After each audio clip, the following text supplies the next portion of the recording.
Hi, and welcome to the live demonstration of Unphone.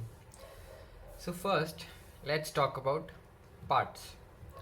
So the parts that go into assembling Unphone are one male to male OTG or USB to micro USB rather, one OTG cable, one female to male converter, a USB to micro USB, one Wi-Fi dongle that supports monitor mode, one Raspberry Pi Zero, and an Android smartphone. So this is all that goes into Unphone, nothing more, and it's pretty simple. Next, let's talk about assembly. So assembly is pretty simple. Just connect this here. You connect this here, and the USB dongle goes here.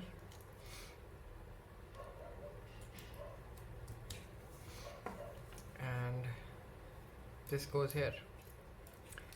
Now this would go here, and that will bring us to the next part, which is finally booting up.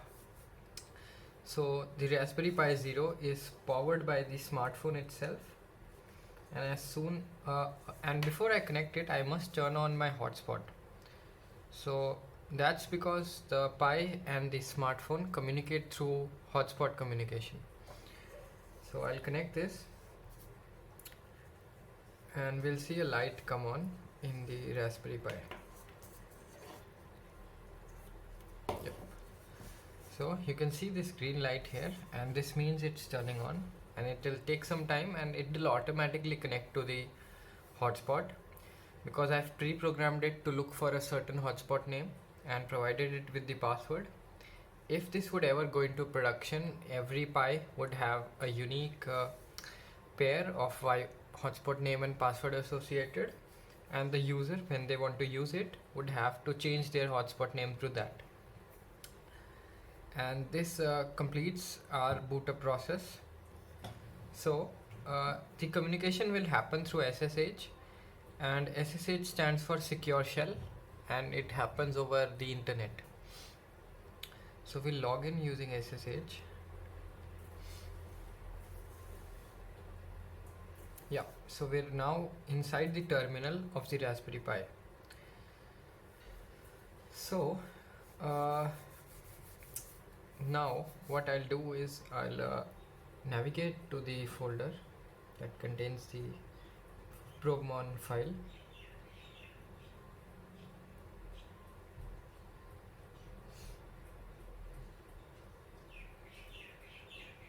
And here we can see 4 files: logs, Probemon, readme, and run. Log stores all instances of running Probemon, date, time, SSIDs, MAC addresses, everything. Probemon is the main file, and run is the initiation. Readme is just for someone who's using it for the first time. So I'll just start run. And just like that, Unphone is on. So soon we'll start to see a couple of readings come here.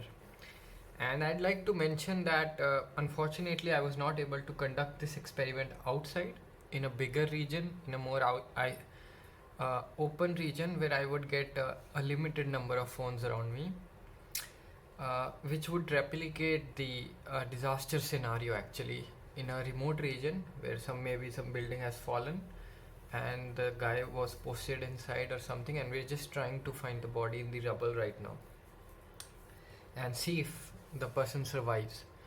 So the phone would give off the Wi-Fi probes and we would hence find them.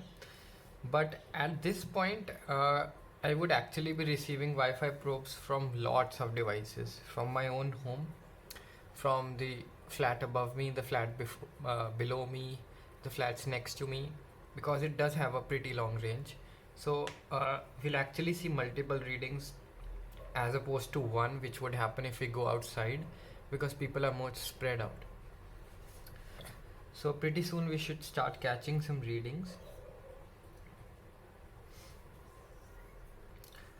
Let's turn this. So immediately we see we've started catching readings, and we see this certain MAC address. First, let's go through the whole reading. First, we have the date, month, exact time down to millisecond, and time zone. Then we have the MAC address of the device from which we've received a Wi-Fi probe. This could be a randomized MAC address if the phone has a secure communication protocol, but it certainly represents a phone always. And since we're not very concerned about the MAC but rather the presence of a phone, this works out for us. Next, we see the device manufacturer, or rather the manufacturer of the Wi-Fi chip on the device. And then we see the name of the Wi-Fi it's looking for. So if you see this Samsung phone, the first line is looking for a Wi-Fi called searching. The second Samsung phone, if we start here, there is an R here and it goes on till here. It's searching for a Wi-Fi called Rohan Srivastava, which is my neighbor's name. So this is most probably Wi-Fi probes coming from their home in their smartphone. And at the end we see the signal strength. So minus 57, and it's pretty consistently minus 57. And we also see the names of the other Wi-Fi's at their homes. Let's see if we turn this around. I guess this will be better. So their house is probably around 15 meters from mine, and this is what a signal strength of around minus 59 approximately represents. And above 90 it's pretty haywire and you can't be sure, and below 50, below 30 you can be pretty sure the phone's nearby. Below 20 means it's right beside you. So we also see other devices, like there's a new device here. The device manufacturer is unknown. We get a MAC address, we get a signal strength. So this device is probably down on the road, seeing the signal strength.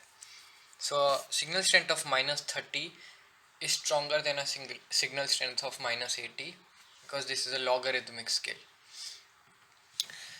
So in the practical scenario, what we would be doing is getting these signals, and we would start moving in a particular direction. And if the signal strength increases, we can be sure that we're moving in the right direction towards the person.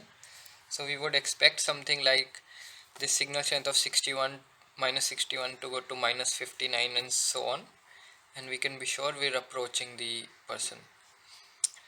And that is how the readings work. So next, let's talk about portability.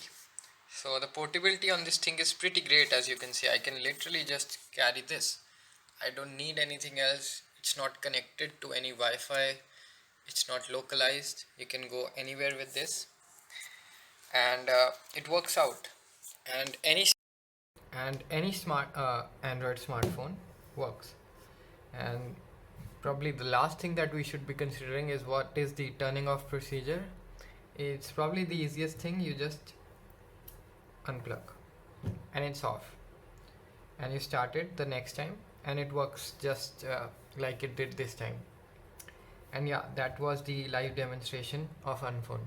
Thank you.